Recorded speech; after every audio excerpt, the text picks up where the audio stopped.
Hi guys, Barb here with barbstamps.com and welcome to another video. Today's video we're going to show you how to use the Sweet Soiree masks to add a little bit of detail to the cake image from the Cake Soiree stamp set. So here are the masks. You get two in the set.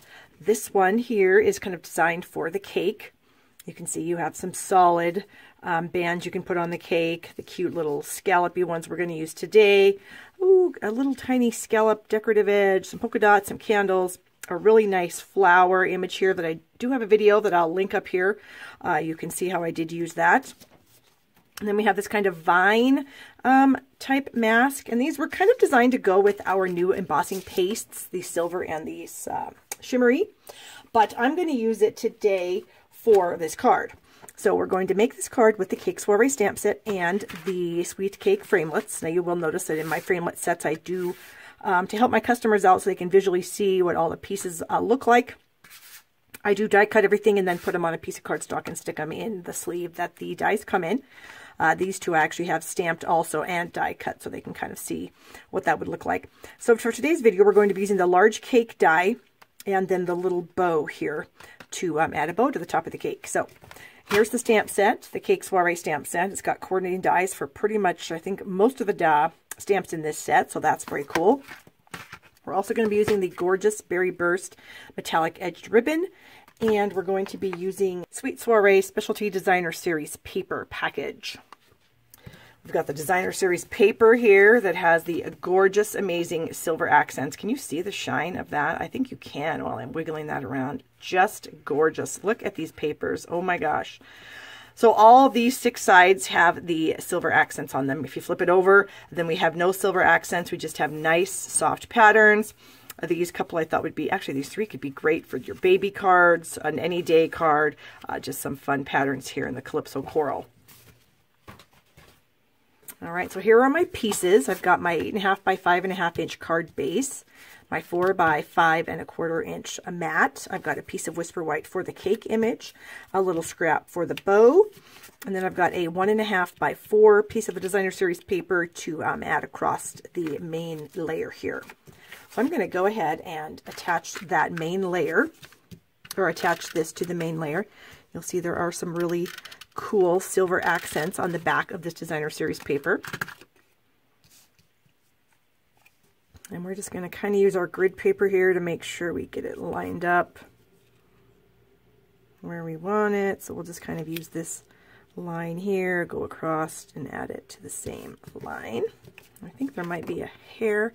No, that looks pretty good. Okay, and now I also need to tie a knot with my ribbon. So I'm going to bring in my Stampin' Mist bottle. This is how I like to tie my knots. I'll just leave the ribbon on the roll, do a left over right here, kind of pull it taut, do a left over right, under, and then I just pull on the right side, and that makes a really nice, perfect knot for me. Tighten that up just a hair, manipulate it just a little bit, and snip that edge off, snip that edge off, and then I'm going to put the knot, well, I think I'm going to put the cake on, the placement of the cake before I actually put this on, so we'll set these pieces aside. I'm going to go ahead and do the cake now, so I'm going to bring in my powder pink ink pad and the cake image from the stamp set. We'll just ink that up, kind of check it out with the lights, make sure it's all nice and inky. Go ahead and press that onto my piece of Whisper White. And then I'm going to get out my Berry Burst. And then I've got a sponge dauber marked with the Berry Burst. I'm going to bring in my mask here. And you can see I do have a couple pieces of tape because I already made one card. I actually made a whole bunch for a swap. I'm just going to lay this on here so that it's just, maybe I'll zoom in. Need to get my bifocals on here so I can actually see what I'm doing. Okay, I think that looks pretty good. So now I'm going to dig my sponge dauber into my ink, and I'm just going to kind of pounce it on here, trying to get down into that little groove where the scallop is. Ink it up again, come down here and do this bottom one. And you can see that the color is going on nicely. It's also on the mask, so I will rinse that off under some tap water when I'm done, just to clean that off. Okay, and there it is. Yay! So cute. I just love that. All right, so now I need to take, oh, let me zoom back out. I'm going to take this image and then my scrap. Ooh, I have some ink on my finger. Good thing I didn't touch my cake. I'm going to take them over to the Big Shot and I'm going to die cut those, so I'll be right back.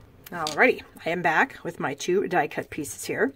So now I can kind of put the cake where I might want to put it, and then I'll know where my knot's going to go. So what I'm going to do is I'm just going to kind of stick my knot about right there. I'm going to kind of pull my end over here and snip it, and then I'll just wrap that around and attach it to the back.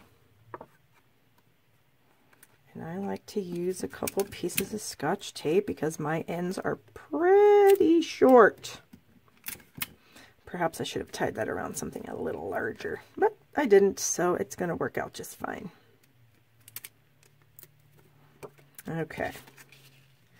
And now we'll stick the cake on with some dimensionals. Snip some edges off here. I remember one time I was teaching a class and I had a gal. She took the last dimensional out of the sheet and she threw it in the trash. All the edges in the trash. And I said, oh my gosh, what are you doing? She said, well, it's empty. And I said, no, no, no, no. You can still use all of those edge pieces. So it was a teachable moment, and it worked out okay. And I was able to salvage it from the trash. All right. And then I've got my little tiny bow here.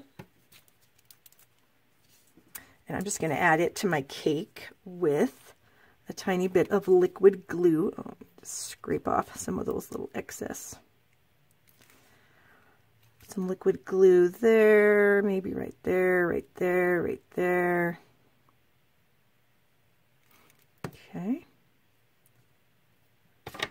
Just kind of right up here at the top of the cake, like so. Bring in some rhinestones here. We'll get a smaller rhinestone off the sheet. Actually, maybe I'll use a bigger one. Let's use this one here.